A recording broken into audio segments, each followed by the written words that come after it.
സ്വർഗീയ മന്ന എന്ന ഈ ആത്മീയ പ്രോഗ്രാമിലേക്ക് നിങ്ങളേവരെയും ഞാൻ സ്വാഗതം ചെയ്യുന്നു.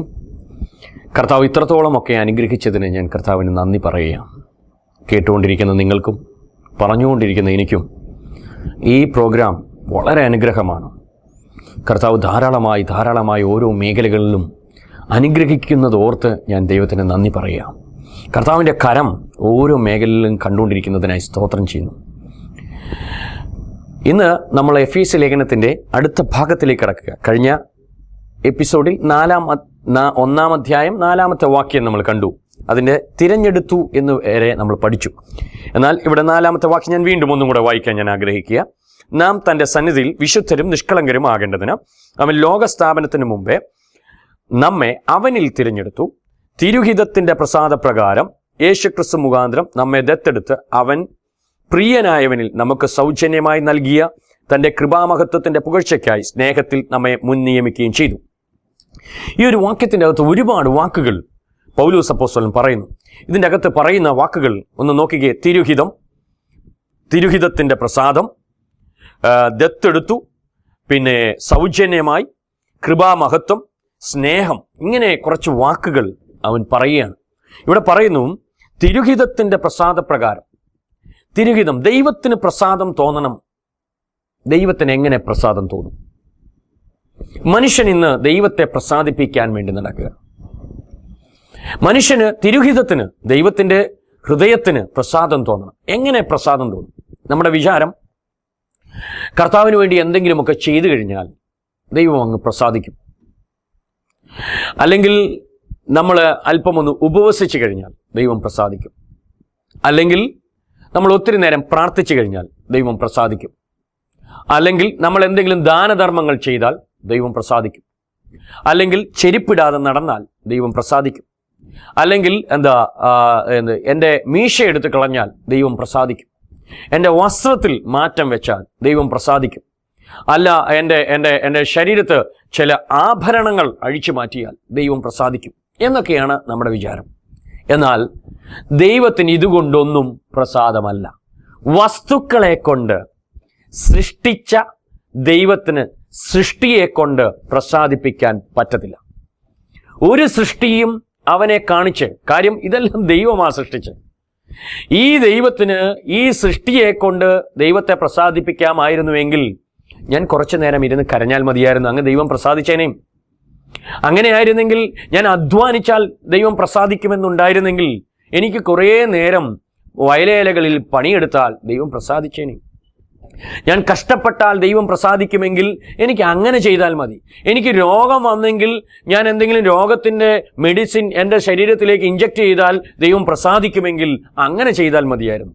ദൈവം ഇതുകൊണ്ടൊന്നും പ്രസാദിക്കുന്ന ദൈവമെന്ന് പുതിയ നിയമത്തിൽ കാണുന്നില്ല. പുതിയ നിയമത്തിൽ ദൈവം അങ്ങനൊന്നും പ്രസാദിക്കത്തില്ല. ദൈവം പ്രസാദിക്കുന്നത് ഒന്നേ ഉള്ളൂ, താൻ അയച്ച തൻ്റെ പുത്രനായ യേശുക്രിസ്തുവിനെ വിശ്വസിക്കുകയും തൻ്റെ പുത്രൻ കാൽവറിയിൽ ക്രൂശിൽ ചെയ്തു തീർത്തത് ഞാൻ അതുപോലെ വിശ്വസിച്ച് ഏറ്റുപറയുകയും ചെയ്യുമ്പോൾ ദൈവത്തിന് നമ്മളോട് പ്രസാദം തോന്നും. ഞാൻ യേശുക്രിസ്തുവിനെ സ്വീകരിക്കുന്നതോടുകൂടി, ഞാൻ യേശുക്രിസ്തുവിനെ അംഗീകരിക്കുന്നതോടുകൂടി, ഞാൻ യേശുക്രിസ്തുവിൻ്റെ അടുത്തേക്ക് വരുന്നതോടുകൂടി ദൈവത്തിലേക്ക് യേശുക്രിസ്തുവിനെ വിശ്വസിക്കുമ്പോഴാണ് ദൈവം പ്രസാദിക്കുന്നത്. അല്ലാതെ ഒരു പ്രവൃത്തി കൊണ്ടും ദൈവം പ്രസാദിക്കത്തില്ല. എന്നിട്ട് ഞാൻ അവൻ പറഞ്ഞ വാക്കുകൾ വിശ്വസിച്ച് എൻ്റേതായി ഏറ്റുപറയുമ്പോൾ ദൈവം പ്രസാദിക്കുക. കാര്യം എന്നാണെന്നറിയോ?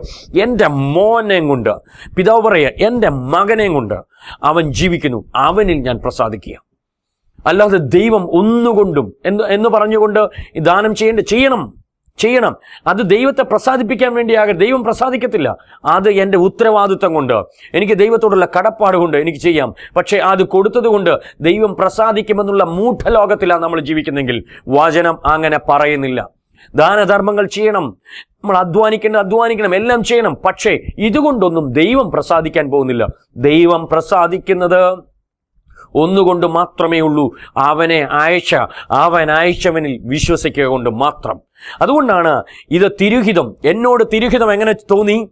ഒന്നിനും കൊള്ളാതെ കടന്നിരുന്ന, അല്ലെങ്കിൽ ലോകത്തിൻ്റെ വഴികളിൽ ജീവിച്ചിരുന്ന എന്നോട് ദൈവത്തിന് ഹിതം തോന്നിയത് എങ്ങനെയാ?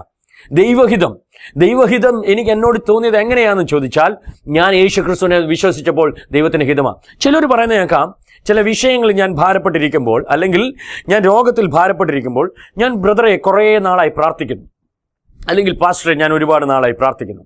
ഇതിനകത്ത് ദൈവഹിതമെന്ന്, ഞാൻ രോഗം അനുഭവിക്കുന്നത് ദൈവഹിതം എന്താ എനിക്കറിയത്തില്ല. ചിലപ്പോൾ എൻ്റെ നന്മയ്ക്കായിരിക്കും. എൻ്റെ ദൈവം ഇതിലെ വചനത്തിൻ്റെ അകത്ത് പറയുന്നു, ദൈവത്തിന് നിൻ്റെ രോഗമല്ല ഇഷ്ടം, നീ സൗഖ്യമായി ജീവിക്കുന്നതാണ്. അങ്ങനെ ദൈവം നീ രോഗിയായിരിക്കുന്നതാണ് ഇഷ്ടമെങ്കിൽ, പിതാവായ ദൈവം ഇവിടെ ഒരുപാട് മനുഷ്യനെ സൃഷ്ടിച്ചപ്പോൾ യേശു കർത്താവ് വന്ന സമയത്ത് ഒരുപാട് രോഗികളായിട്ട് ആളുകളെ യേശു സൗഖ്യമാക്കുന്നുണ്ട്. സൗഖ്യമാക്കുന്ന സമയത്ത് യേശു ഒരു രോഗിയെപ്പോലും കണ്ടിട്ട് യേശു പറഞ്ഞില്ല, നീ ഈ അവസ്ഥയിൽ ഇരിക്കുന്ന എൻ്റെ പിതാവിന് ഇഷ്ടമാണ്. ഒരു മരിച്ച മനുഷ്യനെ പോലും യേശു എൻകൗണ്ടർ ചെയ്തിട്ട് പറഞ്ഞില്ല, ഇങ്ങനെ ഇരിക്കുന്ന എൻ്റെ പിതാവിന് ഇഷ്ടമാണ്. യേശു പറയുന്നത് എന്നാണെന്നറിയാമോ? നീ സൗഖ്യമായിട്ടിരിക്കുന്നത്, നീ ഉയർച്ച പ്രാപിക്കുന്നത്, നീ നന്മ അനുഭവിക്കുന്ന എൻ്റെ ദൈവത്തിന് ഇഷ്ടം. ദൈവത്തിൻ്റെ ഹിതം നീ ഇന്ന് കഷ്ടപ്പെടുന്നതല്ല, നീ കഷ്ടത അനുഭവിക്കുന്നതല്ല ദൈവത്തിൻ്റെ ഹിതം. ദൈവത്തിൻ്റെ ഹിതം എന്താണെന്ന് ചോദിച്ചാൽ, നീ സൗഖ്യത്തോടെ ആരോഗ്യത്തോടെ വിളിച്ചവൻ്റെ സൽഗുണങ്ങളെ ഘോഷിപ്പാൻ തക്കവണ്ണം നീ ഇറങ്ങിത്തിരിക്കുന്നതാ അവനിഷ്ടം. നീ ആരോഗ്യത്തോടെ ജീവിക്കുന്നതാ എൻ്റെ ദൈവത്തിന് ഇഷ്ടം. നീ ആയുസ്സോടെ ഇരിക്കുന്നതാ എൻ്റെ ദൈവത്തിന് ഇഷ്ടം. നീ സമ്പന്നതയോടെ ഇരിക്കുന്നതാ എൻ്റെ ദൈവത്തിന് ഇഷ്ടം. നീ സമൃദ്ധിയിൽ ഇരിക്കുന്നതാ എൻ്റെ ദൈവത്തിന് ഇഷ്ടം. കാര്യം കർത്താവിൻ്റെ ദാരിദ്ര്യത്താൽ നമ്മളെ സമ്പന്നരാക്കി എന്ന് വചനം പറയുന്നു. ദൈവത്തിൻ്റെ ഹിതം ഇതൊക്കെയാണ്. എന്നിട്ട് അടുത്ത വാക്യം ഇങ്ങനെ പറയാം, തിരുഹിതത്തിൻ്റെ പ്രസാദപ്രകാരം ക്രിസ്തുവേശു മുഖാന്തരം നമ്മളെ ദത്തെടുത്തു. തിരുഹിതത്തിൻ്റെ പ്രസാദപ്രകാരം യേശുക്രിസ്തു മുഖാന്തരം നമ്മളെ ദത്തെടുത്തു. എന്താ ദത്തെടുക്കുക പറഞ്ഞാൽ? എന്താ ദത്തെടുക്കുക എന്ന് പറഞ്ഞാൽ? ഞാൻ പറയട്ടെ. ദത്തെടുക്കുക എന്ന് പറഞ്ഞാൽ, യഹൂദൻ്റെ നിയമം അനുസരിച്ച് യഹൂദന്മാർക്ക് മക്കളില്ലാതെ ജീവിക്കുക എന്ന് പറയുന്ന അവരുടെ ജീവിതത്തിൽ ഒരു ശാപമായിട്ട് അവർ കണക്കാക്കിയിരുന്നു. അവർക്കത് ഭയങ്കരമായ ഒരു വേദനയാണ്, മക്കളില്ലാതെ ജീവിക്കുക. പ്രത്യേകിച്ച് ആൺമക്കളില്ലാതെ വരുമ്പോൾ അതവർക്ക് ഭയങ്കര വേദനയാണ്. അങ്ങനെ ഇരിക്കുമ്പോൾ ഇവരെന്ത് ചെയ്യുമെന്നറിയാമോ? കൂടുതൽ മക്കളുള്ളവരടുത്ത് ചെന്നിട്ട് ഈ കുഞ്ഞിനെ എനിക്ക് തരാമോ എന്ന് ചോദിക്കും. അങ്ങനെ ഈ അപ്പൻ തരാമെന്ന് പറഞ്ഞാൽ ഈ അപ്പൻ്റെ അടുത്തേക്ക് അടുത്തൊരു പോക്കുണ്ട്. ആദ്യം പോയി ചോദിക്കും തരുമോ എന്ന്. എന്നിട്ട് ആ കുഞ്ഞിനെ കാണും, ഒരു ത്രാഷിൽ വെക്കും. ആ കുഞ്ഞിനെ വെച്ചിട്ട് ഇപ്പുറത്തെ ത്രാഷിൻ്റെ അകത്ത് ആ കുഞ്ഞിൻ്റെ വെയിറ്റിനനുസരിച്ചുള്ള അവരുടെ വിനിമയ കോയിൻ, അല്ലെങ്കിൽ അന്നുണ്ടായിരുന്ന നിലവിലുള്ള അവരുടെ ആ കോയിൻ, അവിടെ പണം ഇപ്പുറത്തെ ത്രാഷിൽ വെച്ച് ഈ കുഞ്ഞിനെ തൂക്കി കുഞ്ഞിൻ്റെ തൂക്കത്തിനനുസരിച്ചുള്ള പണം ഇവർ തമ്മിൽ, ഈ കൊടുക്കുന്ന പിതാവും വാങ്ങുന്ന പിതാവും തമ്മിൽ ഒരു എഗ്രിമെൻ്റ് വരും. എന്നിട്ട് അവരുടെ ഗോത്രപിതാവിനെ, അല്ലെങ്കിൽ അവരുടെ കുലത്തിൻ്റെ പിതാവിനെ വിളിച്ചുകൊണ്ട് പോയി ഈ മനുഷ്യൻ്റെ അടുത്ത് ചെന്ന് ഏകദേശം വാക്കുകൾ പറഞ്ഞ് ഒപ്പിക്കും. അന്നേരവും കുഞ്ഞിനെ വാങ്ങിച്ചിട്ടില്ല, പണം കൊടുത്തിട്ടുമില്ല, പോരും. പിന്നീട് ഇവർ മൂന്നാമത്തെ വരവ് ന്യായാധിപൻ്റെ മുമ്പിലേക്ക് വരും. ന്യായാധിപൻ്റെ മുമ്പിലേക്ക് വന്നിട്ട് അവിടെ വെച്ച് ഒരു എഗ്രിമെൻ്റ് ഉണ്ടാക്കും. എഗ്രിമെൻ്റ് ഉണ്ടാക്കിയിട്ട് ഈ പണത്തെക്കുറിച്ചും ഈ കുഞ്ഞിനെ കുറിച്ചും ഒരു എഗ്രിമെൻ്റ്, കൊടുക്കുന്നവൻ എഗ്രിമെൻ്റ് പറയും, ഈ പണം എനിക്ക് ലഭിക്കുന്നതോടുകൂടി ഈ കുഞ്ഞിൻ്റെ മേൽ ഇനിയും എനിക്ക് യാതൊരു അവകാശവും ഇല്ല. ഈ കുഞ്ഞിൻ്റെ മേൽ, ഈ പണം ഞാൻ വാങ്ങുന്നതോടുകൂടി ഈ കുഞ്ഞിൻ്റെ മേൽ എനിക്ക് യാതൊരു അവകാശവും ഇല്ല എന്ന് കൊടുക്കുന്ന പിതാവ് പറയും. സ്വന്തം, അതായത് തന്നിൽ നിന്ന് ജനിച്ച പിതാവ് പറയും, ഈ പണം ഞാൻ വാങ്ങുന്നതോടുകൂടി എനിക്ക് ഈ കുഞ്ഞിൽ യാതൊരു അവകാശവുമില്ല. അടുത്ത ഇപ്പുറത്ത് വാങ്ങുന്ന പിതാവ് അവൻ പറയുക, ഈ കുഞ്ഞിന് ഈ പണം കൊടുത്ത് ഞാൻ വാങ്ങുന്നതോടുകൂടി എൻ്റെ സകല സ്വത്തിൻ്റെയും അവകാശി ഇവനാകുകയാണ്. എൻ്റെ സകല സ്വത്തിൻ്റെയും അവകാശി ഇന്നു മുതൽ ഇവനാണ് എന്ന് പറഞ്ഞ് ഇവർ രണ്ടുപേരും കൂടെ ഒരു കരാറുണ്ടാക്കി. ആ കരാറിൻ്റെ അകത്ത് കൈ വിരൽ മുറിച്ച് രക്തം കൊണ്ട് ഒപ്പിട്ടതിന് ശേഷം, രക്ത ഉടമ്പടി ആക്കിയതിന് ശേഷം ഇവർ വീട്ടിലേക്ക് പോകുകയാണ്. ഈ ഉടമ്പടിക്കകത്ത് ഒപ്പിട്ട് ചെയ്തിട്ട് മകനെയും കൊണ്ട്, വാങ്ങിയ പിതാവ് മകനെയും കൊണ്ട് വീട്ടിൽ പോയിട്ട് തൻ്റെ സ്വത്തിൻ്റെ മുഴുവൻ അവകാശി ഇവനാണെന്ന് പ്രഖ്യാപിക്കുക. ഇനി എൻ്റേത് മുഴുവൻ നിൻ്റേതാണ്, നിൻ്റേത് മുഴുവൻ എൻ്റേതാണെന്നുള്ള ഒരു പ്രഖ്യാപനം അവിടെ നടത്തുക. എന്താ ഇതിൻ്റെ അകത്തൂടെ മനസ്സിലാകുന്നത്?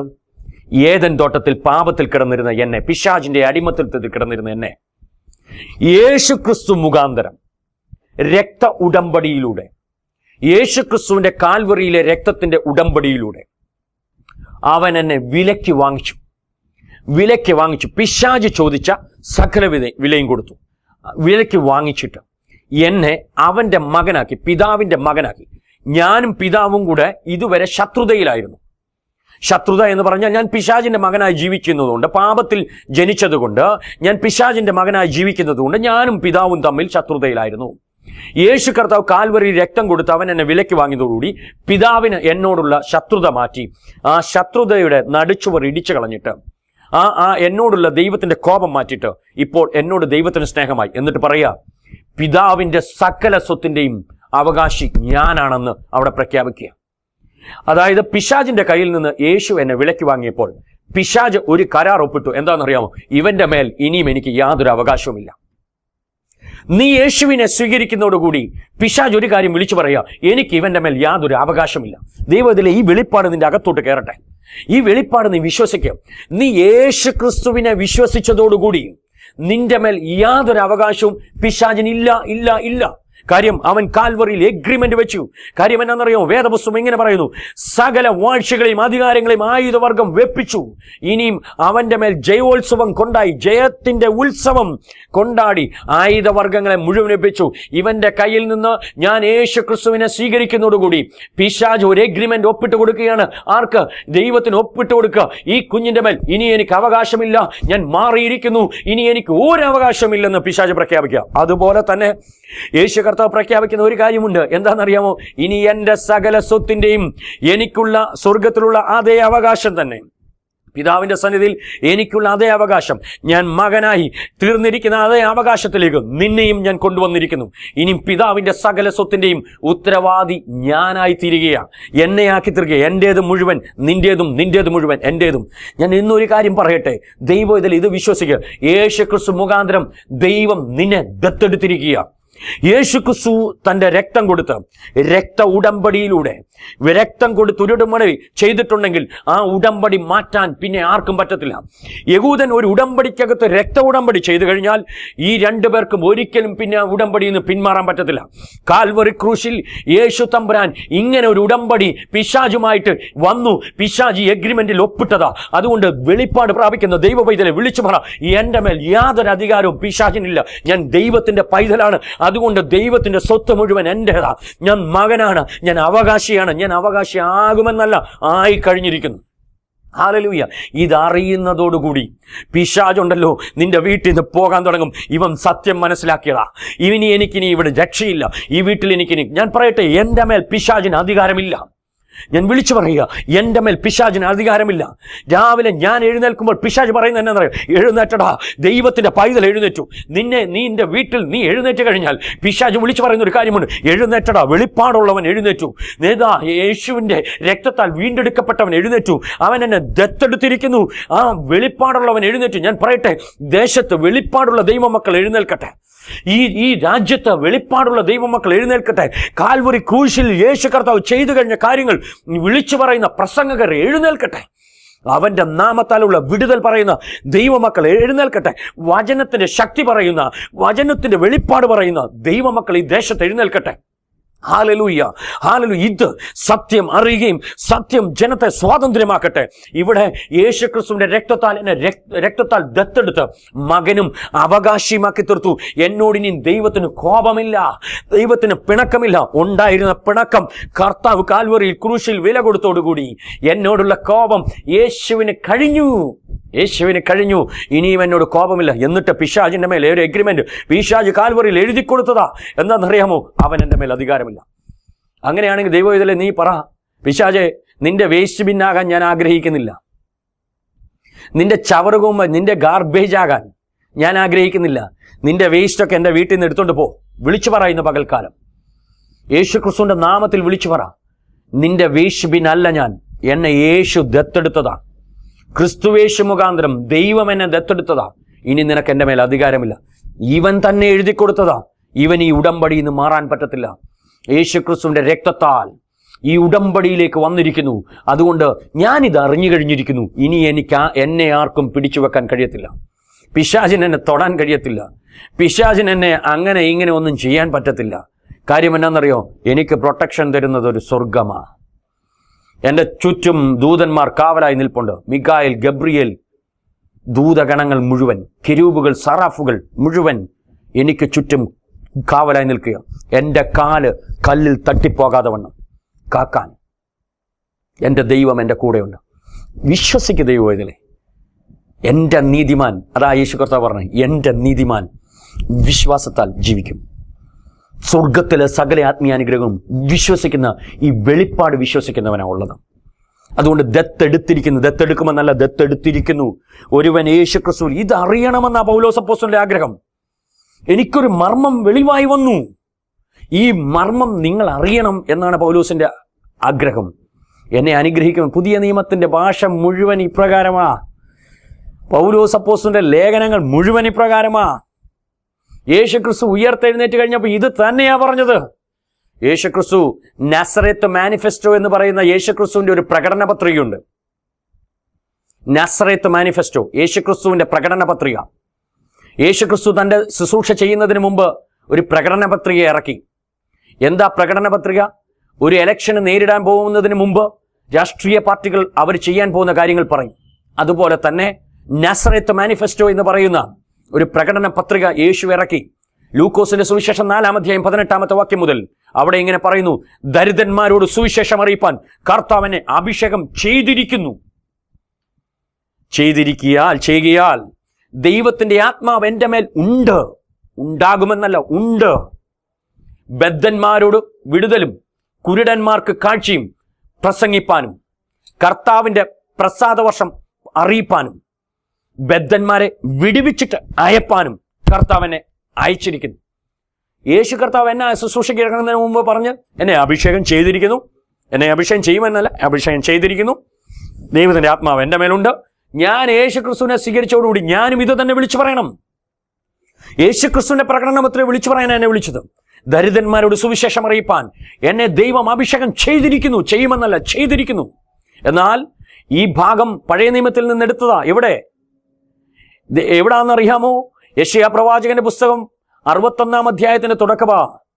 ദൈവത്തിന്റെ പ്രസാദ വർഷം പ്രസംഗിപ്പാൻ, എന്നിട്ട് ദൈവത്തിന്റെ കോപ ദിവസം അല്ലെങ്കിൽ പ്രതികാര ദിവസം എന്നുള്ളൊരു ഭാഗം കൂടെ അതിൻ്റെ ഇടയ്ക്കുണ്ട്. എന്നാൽ യേശു കർത്താവ് അത് പറഞ്ഞില്ല. കാര്യം എന്നാന്നറിയോ? ഇത് കൃപായുഗത്തിൽ പറയാൻ പോകുന്ന വാക്യമായതുകൊണ്ട് പ്രതികാര ദിവസം കർത്താവ് പറഞ്ഞില്ല. പ്രതികാര ദിവസം വരുന്നതേ ഉള്ളൂ. ഇന്ന് കൃപായുഗമാ. ഇന്ന് പ്രതികാരമല്ല കർത്താവിൻ്റെതുള്ളത്. കർത്താവ് ആ ഭാഗം അങ്ങ് മാറ്റി. എന്നിട്ട് പ്രതികാരം പറയാതെ കർത്താവ് സ്നേഹം പറഞ്ഞു. ഇവിടെ താഴോട്ട് വായിക്കുമ്പോൾ കാണാൻ സാധിക്കുന്നതിനറിയാമോ? ദത്തെടുക്കേണ്ടതിന് അവൻ പ്രിയനായവൻ നമുക്ക് സൗജന്യമായി നൽകി. രക്ഷ സൗജന്യമായി, അനുഗ്രഹം സൗജന്യമായി വിശ്വസിക്കുന്നതോടുകൂടി എൻ്റെ അരികിലേക്ക് വന്നു കഴിഞ്ഞിരിക്കുന്നു. എനിക്ക് കർത്താവ് സൗജന്യമായി രക്ഷ നൽകി. എനിക്ക് കർത്താവ് സൗജന്യമായി വീണ്ടെടുപ്പ് നൽകി. ഞാൻ ഒരു വിലയും കൊടുക്കണ്ട, ഞാൻ ഒന്നും ചെയ്യേണ്ട, ഒറ്റ കാര്യം ഞാൻ ചെയ്താൽ മതി. യേശു കർത്താവിൻ്റെ അടുക്കൽ ഒരു ബുദ്ധിമാനായ ഒരു ചെറുപ്പക്കാരൻ വന്നിട്ട് പറഞ്ഞു, കർത്താവേ, നിത്യജീവൻ പ്രാപിക്കേണ്ടതിന് ഞാൻ എന്ത് ചെയ്യണം? അവൻ പറഞ്ഞു, നീ നിന്നൊക്കെ ചെയ്യണം. അത് ഞാൻ ചെറുപ്പം മുതൽ ചെയ്യുന്നു. എന്നിട്ട് പറഞ്ഞു, നീ ഉള്ളത് വിറ്റിട്ട് നീ ദരിദ്രന്മാർക്ക് കൊടുക്കുക, എന്നിട്ട് എന്നിൽ വിശ്വസിക്കുക. അവൻ അത് പറഞ്ഞപ്പോൾ വിട്ടുപോയി. ഞാൻ പറയട്ടെ, നമുക്ക് ചെയ്യാൻ കഴിയും, പക്ഷെ വിശ്വസിക്കാൻ ബുദ്ധിമുട്ടാ. കർത്താവ് പറയുന്നത്, എനിക്ക് ചെയ്തല്ല വേണ്ടത്, എനിക്ക് വിശ്വസിക്കുന്നവനെയാണ് വേണ്ടത്. ഞാൻ ചെയ്തത് വിളിച്ചു പറയുന്നവനെ വേണ്ടത്. അതുകൊണ്ട് സൗജന്യമായി ലഭിച്ചത് സൗജന്യമായി കിട്ടി എന്നുള്ളത് വിശ്വസിക്കുന്നവനെ എനിക്ക് വേണ്ടത്. ഈ സിമ്പിൾ വിശ്വാസത്തിലേക്ക് വരാൻ കർത്താവ് നമ്മളെ ആഹ്വാനം ചെയ്യുക. സൗജന്യമായി നൽകിയ തൻ്റെ കൃപാമഹത്വത്തിന്റെ പുകഴ്ചയ്ക്കായി സ്നേഹത്തിൽ നമ്മളെ മുൻനിയമിക്കുകയും ചെയ്തു. ദത്തെടുത്തിട്ട് സൗജന്യമായി അനുഗ്രഹങ്ങൾ മുഴുവൻ തന്നു. എന്നിട്ട് നമ്മളെ സ്നേഹത്തിൽ മുൻനിയമിച്ചു. എങ്ങനെ ദൈവം നമ്മളെ നിയമിച്ച്? സ്നേഹത്തിൽ. ഇന്ന് പല പ്രസംഗകരുണ്ട്. എനിക്ക് പ്രസംഗകരെ എല്ലാം വളരെ ഇഷ്ടമാണ്. പക്ഷേ നമുക്ക് അനേകരെ യേശുവിലേക്ക് പല രീതിയിൽ പ്രസംഗിച്ച് ആൾക്കാരെ കൊണ്ടുവരാം. എങ്ങനെയാണെന്നറിയാമോ? നമുക്ക് ന്യായവിധി പറഞ്ഞിട്ട്, ഇന്ന് എനിക്ക് വേണമെങ്കിൽ ഈ മെസ്സേജിൽ കൂടെ പറയാം, നീ യേശുവിനെ സ്വീകരിച്ചിട്ടില്ല എങ്കിൽ നിന്റെ മേൽ കോപത്തിന്റെ അഗ്നി വരുന്നു എന്ന് പറഞ്ഞ് എൻ്റെ വീട്ടിൽ ന്യായവിധി വരുന്നു എന്ന് പറഞ്ഞ് വേണമെങ്കിൽ പേടിപ്പിച്ച ഒരാളെ യേശുവിനെ സ്വീകരിപ്പിക്കാം. പക്ഷെ പേടിച്ച് സ്വീകരിച്ചാലുണ്ടല്ലോ, 2 ദിവസം കഴിഞ്ഞ് ഈ പേടിയുടെ വാക്യങ്ങൾ വിട്ട് കഴിയുമ്പോൾ അവൻ യേശുവിനെ വിട്ടുപോകും. അവൻ യേശുവിനെ വിട്ടിട്ട്, എനിക്ക് എൻ്റെ പേടി പോയി, ഇനി എനിക്കൊരു കുഴപ്പമില്ലെന്ന് പറഞ്ഞുകൊണ്ട് അവൻ പോകും. മറ്റൊരു രീതിയിൽ വേണമെങ്കിൽ എനിക്ക് യേശുവിനെ ആൾക്കാരെ സ്വീകരിപ്പിക്കാം പറഞ്ഞിട്ട്, വരാനൊരു സ്വർഗമുണ്ട്, ഇവിടെ കഷ്ടതയാണെങ്കിലും കുഴപ്പമില്ല, സ്വർഗത്തിലെല്ലാം ഉണ്ട്. അപ്പോൾ സ്വർഗത്തിൻ്റെ മനോഹരമായ വാക്യങ്ങൾ വർണ്ണിച്ചുകൊണ്ട്, ഇവിടുത്തേതൊന്നും ഇത് മാറിയില്ലെങ്കിലും കുഴപ്പമില്ല എന്നൊക്കെ പറഞ്ഞ് ആൾക്കാരെ അങ്ങനെയും എനിക്ക് സ്വർഗത്തിലേക്ക് ആൾക്കാരെ അല്ലെങ്കിൽ യേശുവിനെ വിശ്വസിപ്പിക്കാം. എന്നാൽ കുറച്ച് നാൾ കഴിയുമ്പോൾ സ്വർഗത്തിൻ്റെ ചിന്തയൊക്കെ പോയി കഴിയുമ്പോൾ ഇവർ യേശുവിനെ വിട്ടിട്ട് പോകും.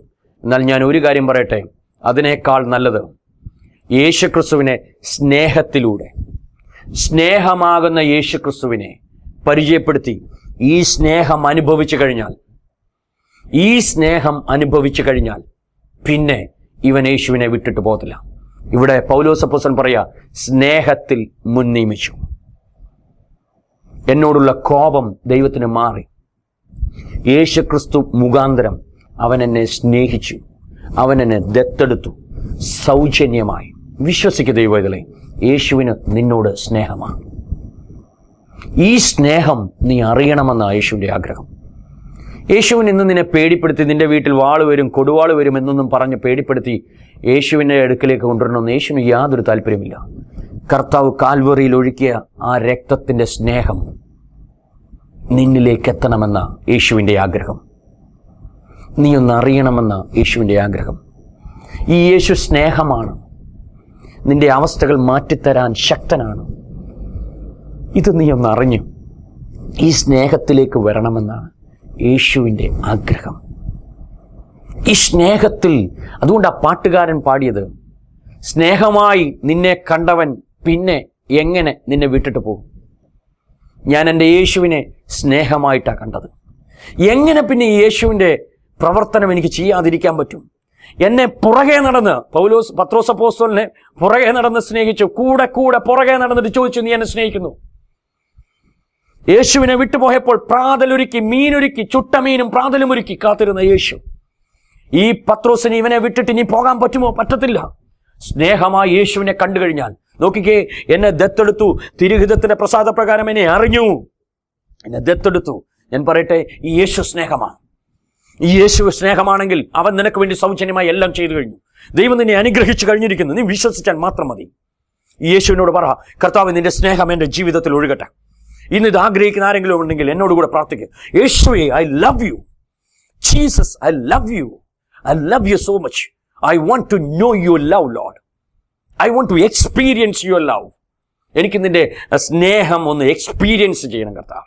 ഇന്ന് പകൽക്കാലം ഇത് കേട്ടവർ, കർത്താവിൻ്റെ സ്നേഹം നിന്റെ വീട്ടിലേക്ക് ഒഴുകുക, കർത്താവിൻ്റെ കരുണ നിന്റെ വീട്ടിലേക്ക് ഒഴുകുക, കർത്താവിൻ്റെ കൃപ നിന്റെ വീട്ടിലേക്ക് ഒഴുകുക. എന്നെ കേട്ടുകൊണ്ടിരിക്കുന്ന ആരോ ഒരാളുടെ തോളുവേദനയാൽ ഭാരപ്പെടുന്നവർ, തോളുവേദന, ഭയങ്കരമായി തോളിൻ്റെ വേദന, എന്നിട്ട് ആ വേദന വന്നിട്ട് പുറം മുഴുവൻ വേദനയെ ഭാരപ്പെട്ട് എങ്ങനെ ഇത് മാറും?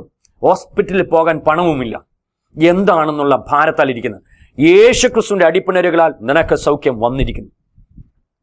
യേശു നിന്നെ വിടുവിച്ചിരിക്കുന്നു. തൊണ്ടയ്ക്ക് തൈറോയിഡിന്റെ പ്രശ്നത്താൽ ഭാരപ്പെടുന്ന ആരോ കാണുന്നു, ആ ഭാഗത്തെ കൈവച്ചോ. യേശുക്രിസ്തുവിന്റെ അടിപ്പിണരുകളാൽ സൗഖ്യം വന്നിരിക്കുന്നു. ഇപ്പോൾ ഞാൻ പ്രാർത്ഥിക്കാൻ പോവുകയാണ്. ഇന്ന് SLCക്ക് പരീക്ഷ എഴുതാൻ പോകുന്ന കുഞ്ഞുങ്ങൾക്ക് വേണ്ടി ഞാൻ പ്രാർത്ഥിക്കുന്നു. അതുപോലെ തന്നെ രോഗികൾക്ക് വേണ്ടി പ്രാർത്ഥിക്കാം. ഈ TV സ്ക്രീനിലേക്ക് കൈനീട്ടിയാട്ട് നമുക്ക് ഒരുമിച്ച് പ്രാർത്ഥിക്കാം. പിതാവേ, ഞങ്ങൾ യേശു കർത്താവിന്റെ നാമത്തിൽ അടുത്തു വരും. പിതാവേ, ഇന്ന് പരീക്ഷയ്ക്കായി കടന്നു പോകുന്ന കുഞ്ഞുങ്ങളെ നിന്റെ കരങ്ങളിലേക്ക് ഏൽപ്പിക്കുന്നു. അവർക്ക് വേണ്ടി പ്രാർത്ഥിക്കുന്ന കർത്താവേ, അവരുടെ കൂടെ കർത്താവ് പോകുന്നതിനായി സ്തോത്രം. അവർ ജയിച്ചു കഴിഞ്ഞതിനായി സ്തോത്രം. എല്ലാ വിഷയങ്ങൾക്കും A+ ലഭിച്ചു കഴിഞ്ഞതിനായി സ്തോത്രം. കർത്താവരെ മാനിച്ചതിനായി സ്തോത്രം. രോഗികൾ ഇപ്പോൾ തന്നെ സൗഖ്യമാവട്ടെ കർത്താവേ. ആർത്രൈറ്റിസ് വിട്ടുപോട്ടെ കർത്താവേ. കർത്താവെ, ആ ബെഡിൽ നിന്ന് എഴുന്നേൽക്കാൻ പറ്റാതെ ജോയിന്റ്സിന് മുഴുവൻ പെയിൻ ആയിട്ടിരിക്കുന്ന ആളിന്റെ പെയിൻ യേശുക്രിസ്തുവിന്റെ നാമത്തിൽ ഇപ്പോൾ തന്നെ മാറിപ്പോട്ടെ കർത്താവേ. നിന്റെ കൃപ അവരുടെ മേൽ വ്യാപരിക്കുന്നതിനായി സ്തോത്രം. നിന്റെ കരുണ അവരുടെ മേൽ ഒഴുകിയതിനായി സ്തോത്രം. യേശു വിടുവിച്ചതിനായി സ്തോത്രം. സകല മഹത്വം അങ്ങേക്ക് തരുന്നു യേശു കർത്താവിന്റെ നാമത്തിൽ തന്നെ, ആമേൻ. ഒരു കാര്യം കൂടെ നിങ്ങളെ ഓർപ്പിക്കട്ടെ. ഏപ്രിൽ മാസം 18-ാം തീയതി നല്ല വെള്ളിയാഴ്ച, ഗുഡ് ഫ്രൈഡേ ആണ്. ആ നല്ല വെള്ളിയാഴ്ച പ്രത്യേക ആരാധനയും വിടുതൽ ശുശ്രൂഷയും എംപീരിയൽ ബാങ്കറ്റ് ചർച്ച് നിലമ്പൂരിൽ വെച്ച് നടക്കുന്നു. ആയതിലേക്ക് നിങ്ങളെ ഏവരെയും ഞങ്ങൾ സ്വാഗതം ചെയ്യുക. ചന്തക്കുന്നിലുള്ള ആയുർവേദ ഹോസ്പിറ്റലിന് സമീപമുള്ള ആരാധന സെന്ററിലേക്ക്, വർഷിപ്പ് സെന്ററിലേക്ക് നിങ്ങളെ ഏവരെയും സ്വാഗതം ചെയ്യുന്നു. കർത്താവ് കാൽവറിയിൽ എന്താ ചെയ്തത്, ആ ചെയ്തതിനെ നമുക്ക് അനുഭവിക്കാം. ആ നല്ല വെള്ളിയാഴ്ച എന്ത് സംഭവിച്ചു എന്നുള്ള ആനന്ദം നമുക്ക് മനസ്സിലാക്കാം. കർത്താവ് ചെയ്തു തീർത്ത കാര്യങ്ങൾ ഒരുമിച്ച് മനസ്സിലാക്കി കർത്താവിൽ ആനന്ദിച്ച് നമുക്ക് മടങ്ങിപ്പോകാം. എല്ലാ ഞായറാഴ്ചയും ചന്തക്കുന്നിൽ എംപീരിയൽ ബാങ്കറ്റ് ചർച്ചിൽ വെച്ച് ആരാധനയും വിടുതൽ ശുശ്രൂഷ നടക്കുന്നു. കടന്നു വരിക, അനുഗ്രഹം പ്രാപിക്കുക. ബൈബിൾ സ്റ്റഡി ശനിയാഴ്ച നടക്കുന്നു 4:30 മുതൽ 6 മണി വരെ. കടന്നു വരിക, അനുഗ്രഹം പ്രാപിക്കുക. കർത്താവ് ഇന്നുള്ളതിനേക്കാൾ 1000 മടങ്ങായി നിങ്ങളുടെ കുടുംബത്തെ അനുഗ്രഹിച്ച് കഴിഞ്ഞിരിക്കുന്നു. യേശുക്രിസ്തുവിന്റെ നാമത്തിൽ തന്നെ, ആമേൻ.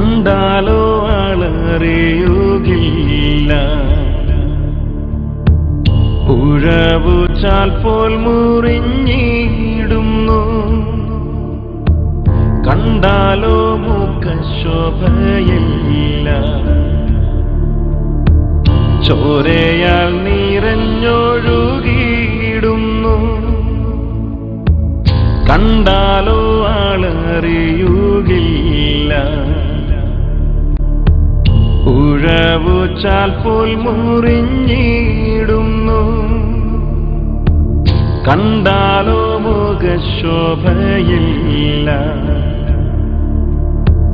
ചോരയാൽ നിറഞ്ഞൊഴുകിയിടുന്നു. മകളേ മകളേ നീ മകനായിടുവാ. മകളേ മകളേ നീ മകനായിടുവാ. കാൽവരിയിൽ നിനക്കായി പിടഞ്ഞിടുന്നു, കാൽകരങ്ങൾ നിനക്കായി തുളയ്ക്കപ്പെട്ടു. മകനേ നീ നോക്കുക, നിനക്കായി തകർന്നിടുന്നു. മകനേ നീ നോക്കുക, നിനക്കായി തകർന്നിടുന്നു.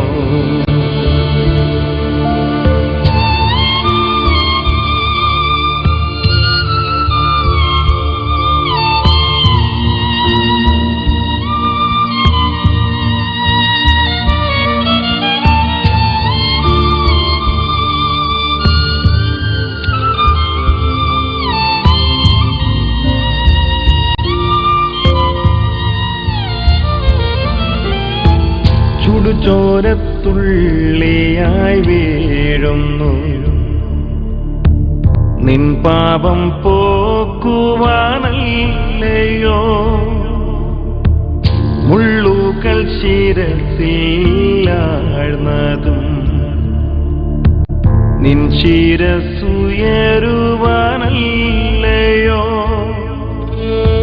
ചുടുചോരത്തുള്ളിയായി വീഴുന്നു, നിൻ പാപം പോക്കുവാനല്ലയോ. മുള്ളുകൾ ശിരസിലാഴ്ന്നതും നിൻ ശിരസുയരുവാനല്ലയോ.